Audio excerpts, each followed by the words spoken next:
আপনারা জানেন যে গতকালকে একটা বড় ধরনের দুর্ঘটনা হয়েছে। এই দুর্ঘটনায় আমাদের 4 জন ফায়ার ফাইটার এই হসপিটালে ভর্তি। এর ভিতরে 2 জনের এই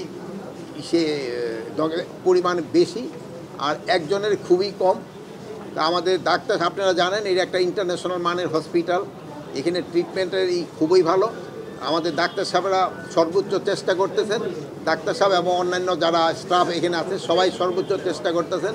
আপনারাও আল্লাহর কাছে দোয়া করবেন যেন ওনারা খুব তাড়াতাড়ি সুস্থ হয়ে যায়।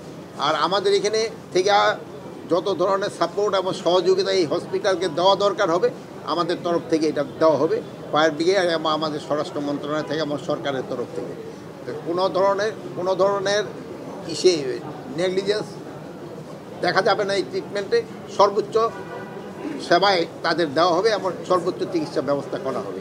এই ব্যাপারে আপনাদের ডিটেল বলার জন্য আমাদের ডাইরেক্টর সাহেব আছেন, উনি হয়তো আপনাদের বলবেন। কালকে যখন এই ঘটনাটা ঘটার সাথে সাথেই কিন্তু ফায়ার ব্রিগেডের পক্ষ থেকে ওনাদের ডিজি সাহেব সহ সবাই আমাদের সঙ্গে কমিউনিকেট করছে এবং আমরা সাথে সাথে আমাদের টিম রেডি রাখছি। আগের মতো করেই আসার সাথে সাথে চিকিৎসা শুরু হয়ে গেছে। কিন্তু দুর্ভাগ্যজনক বিষয় হচ্ছে, আপনি এটা বলছিলেন যে 2 জন পেশেন্ট নিয়ারলি 100% বার্ন, আর একজন আছেন 42, একজন 5%। তো সমস্ত পেশেন্টকে আমরা একইভাবে গুরুত্ব দিই এবং প্রোটোকল অনুযায়ী করি। আপনারা জানেন যে আমরা ক্যাটাগরি করে মাইলস্টোনের সময় আমরা যেভাবে বলেছি, 3টা পেশেন্ট আসার সাথে সাথে 3টা পেশেন্ট আমাদের ক্রিটিক্যাল কন্ডিশন আছে আর একটা পেশেন্ট ইন্টারমিডিয়েট। তো এর মধ্যে আসার সাথে সাথে 3 জন পেশেন্টকে আমরা এইচডিউতে ট্রান্সফার করি আর একজনকে আমরা অবজারভেশনে রাখি। এইচডিউতে নিয়ারলি 100% যে বার্ন দুটা, তাদেরকে আমরা রিসাসিটেশনের প্রক্রিয়া আছে।